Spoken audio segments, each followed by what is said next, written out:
Hello everyone, I'm Raven from Raven Comics, and today we will see what would have happened if Batman and the Justice League had lost to Barbatos in the final issue of Dark Knights. At the dawn of humanity, there were three tribes. Fierce was the tribe of the wolf, fighting for the just pack. It was the tribe of the sentinel bear against evil. Noble was the tribe of the bird, eternal queens and kings to rule until the reckoning, until the fourth tribe. The tribe of the Bat was born from Batman's own death at the hands of Darkseid, corrupted by a force from beyond the multiverse and forging a trap for the very man who created it. A trap that transformed Batman into a gateway for a dark god, a being so powerful that no living creature can escape or defeat it. The Justice League stands before the Bat God Barbatos, clad in armor forged from the element X in the light. This is a moment of triumph, but in the dark multiverse, the armor is corrupted, just like the tribe of the Bat. And like the League, the world now burns in the fire of the dragon. Barbatos has Bruce Wayne, the man of tragedy, bound and drags all existence into chaos, into the darkness beyond darkness. Worlds die screaming as Barbatos' horrific consumption begins. One by one, they are dragged into nothingness. These last survivors know it as the death wave.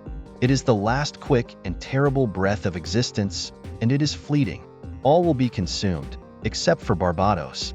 This boy we see is the last hope. He is the last monitor. He straddles multiversal barriers, but he is not immune to them. Stripped of eternity, he only has one recourse: to run. He has had to fight the darkness. He has traveled from world to world, promising to contain the death wave, but he has failed. Worlds have died. So how does he still have hope? Why doesn't he just stand still and let the death wave reunite him with oblivion? Here, at the end of everything, what is left to save? There is only this place left, the incursion point, the center of the storm, Earth Zero, tormented by everything he did. A world where Batman only represents failure. A world of metal. His name, when he had one, was Duke Thomas. And he was Batman's last companion. When Bruce took him under his protection, he said it was because he saw potential in him. He thought it was because Bruce felt guilty for allowing the Joker to destroy his family. But it was because of his power, a metahuman power he didn't even know he had. Until the world ended, he could see the past. A world of light and hope where good triumphed as a natural law. The world as it was, a beautiful lie these days. That lie is all he can see. Without the energy oppressors, the only good thing that came from Earth, they allowed him to see the world as it truly was. Evil and cruel. A place of acrid air where skull fragments in the burning sand cut your calloused feet. Where everything that once gave you hope only brings despair. Where all that is left is to hunt or be hunted. And their Duke was when he was suddenly interrupted by Barbatos, who welcomes him back into the fold. Now he must bow in eternal fear to the Bat Dragons. This here is Barbatos, the final dragon, the final form of Bruce Wayne. She is Ivy, Diana, Queen of the Serpent, the Cryptothrax Stone, the true end of the world. Vermis the Tyrant, devourer of Atlantis. The construction of death. All must beware of their power, the plague of Hal Jordan. Duke can't believe they are all there. Barbatos tells him this is what was always meant to be. The predestined vessel of Barbatos, the Dragon Emperor of a metal land. But he is only food, and Clark must eat him. The situation is dire for Duke, but he manages to protect himself and even gives Superman a message. He knows he is there. He can fight this. He is the strongest person on the planet, and the best part of him is his soul. He has to see if he can give the Big Blue a start. Barbatos tells him he is just a tragic boy. Does he think he can fight against this? He doesn't even know how to properly handle that stolen armor. If he looks into the abyss, it will only stare back at him. Despite the strong attack, Duke manages to get up. He has to breathe. He is still alive. Clark tells him this isn't over. Duke agrees. This is far from over. It seemed that he was going to be eaten, but he managed to escape. It took every ounce of power in his armor to withstand Superman's jaws. His bones would be next. Then Clark Kent would tear his flesh to pieces. He would break his rib cage and be prepared to feast on his heart. And then he would be dead, like everyone else in this world. The only thing left would be Barbatos and his dragons. At that moment, he felt true despair. And then he heard the lone warrior of earth metal, master of parallax, forged from raw ingots of the last power rings, and the only other living person who knows what it is to be one of Batman's sons. His name was Dick Grayson, who attacks Clark Kent without much trouble. Once things calm down a bit, Duke asks, "What's with that guitar?" Dick tells him it's a multiversal frequency disruptor. It's like a reality distortion pedal. The music from the axe will blind Barbatos for a minute, maybe two. It's the only way to keep the dragons at bay. A little later, Dick Grayson leaves. Duke decides to follow him. And so it goes until they reach Kendra. This is Barbatos' ancient dragon, Hawkman, but he is still Carter Hall and is with her. Kendra knows that all of this is finally coming to an end. Dick, honestly, as far as he's concerned, that's the best news he's heard all year. As more members of this metal land are gathering, Bobo realizes that someone has followed Dick Grayson. That someone was Duke, so Bobo asks Mr. Allen to move quickly. This here is a defiler. The one who starts beyond. Duke must face them, face all those he abandoned. Dick Grayson is upset. Duke shouldn't have followed him. Duke doesn't care about living. What matters to him is saving the world. Dick doesn't think that can be done. Bruce killed everything. Besides, the last time Nightwing saw Duke, he was jumping across the multiverse. "I'm going to save them all, Dick." That was the last thing he said, and he wanted to believe him. In fact, he still does. But he has to ask him something. Have you even saved one? Duke regrets it. Truly, he's right. He couldn't save those worlds. But he believes that together, they could kill the dragons. Suddenly, everyone starts mocking him. How can he believe they can kill the dragons? And now that Kendra is asking, why doesn't he make Darkseid clean his bunk while he's at it? After the mocking, Nightwing asks Flash to let the boy go. Hawkman can smell the end and knows it's coming fast.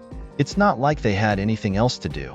And well, if they want to kill the dragons, then Dick is going to listen. If there's one thing he's learned from staying one step ahead of the death wave, it's this. You don't need to destroy an entire world. You just need to know where to aim to eliminate it once and for all. Barbatos used Batman. Through him, he reached the metals, and then through them, he got everything. He went after the source. So they'll do the same. This place is not just a mausoleum, nor is it just a hiding spot. It's a record of the Justice League's defeats and victories, the complete history. The Justice League had weaknesses. Dragons do too, so they must learn and use it against them.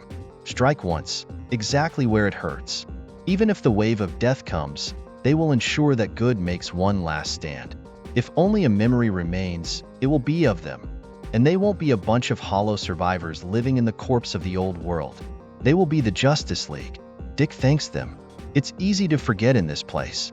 But they have to be careful if they are going to fight against dragons. They need their own dragon. On the other hand, we move on with the Batman who laughs. He really is a waste.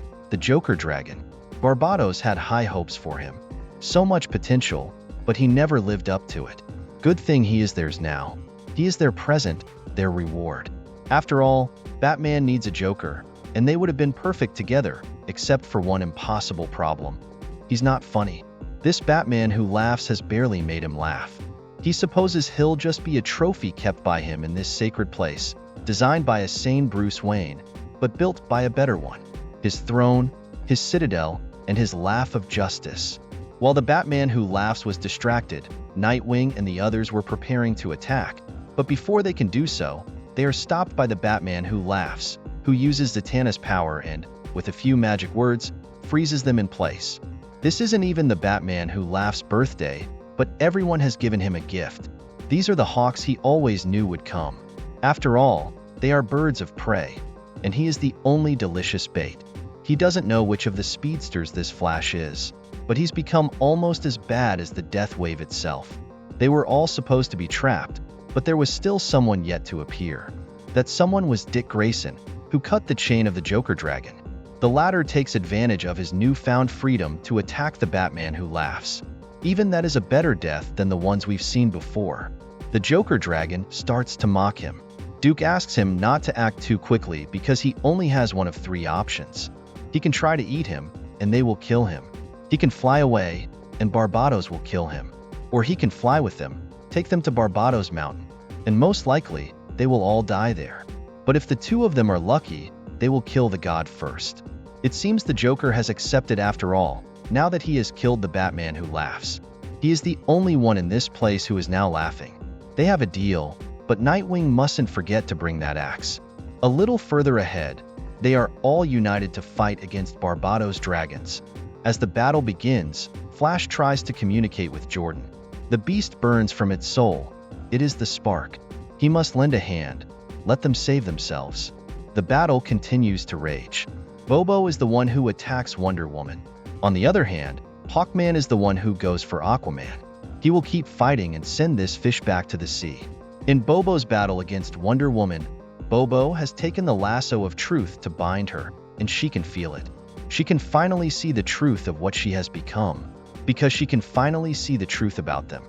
And that is because Bobo and Tornado are lost beings, but after all, they have a soul. Hawkgirl agrees with Duke. They now have 2 fallen dragons. Then they will know what to do. They will remember the brave Hawkgirl, but it doesn't matter because it won't be the first time she dies for a cause. Honestly, this move is her specialty. Carter and Kendra will say goodbye. They love each other from beginning to end. They will always be together. It's the Dragon Superman's turn to launch his attack. Upon arrival, Dick begins to use his guitar again to counterattack. Superman tells him it's time to die. The Joker Dragon tells him he still hasn't learned anything. Superpowers are only as good as the person wielding them. And all of this was fine. He is just a mindless beast. The Dragon Superman uses his heat vision to attack. Even so, the Joker Dragon manages to resist, and that was thanks to Nightwing's help. He still has a bit of kryptonite, and that bit he will use as a pick to attack the Kryptonian. From now on, they must call him the Dragon Slayer. Thus, Superman falls, but before, he thanks Dick. But then, there was only one left, and Duke must face the Batman Dragon. After all, that was all the Robins were good for. As they advance, Barbatos kills the Joker Dragon.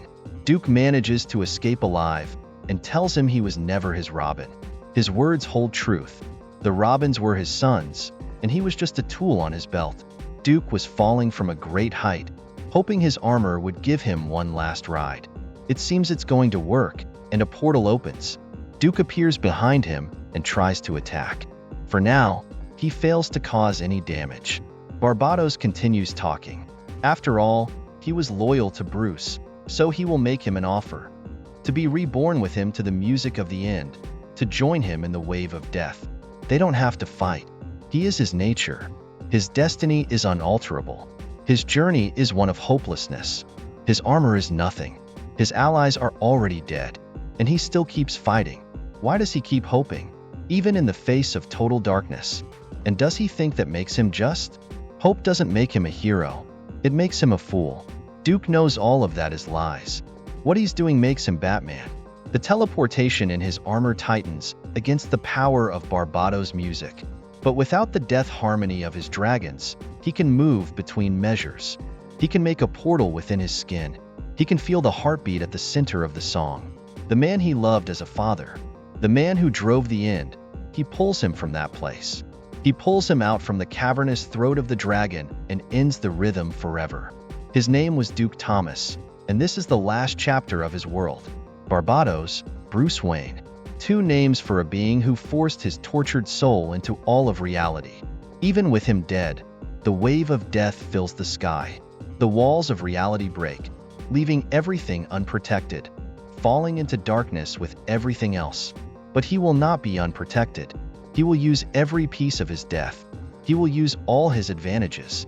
He will witness the end, dressed in the skin of a god. If anything remains in this dead multiverse, it will be hope restored. And so, as the wave of death reaches the horizon of this, the last world, he does what he has always done. For the last time, he runs.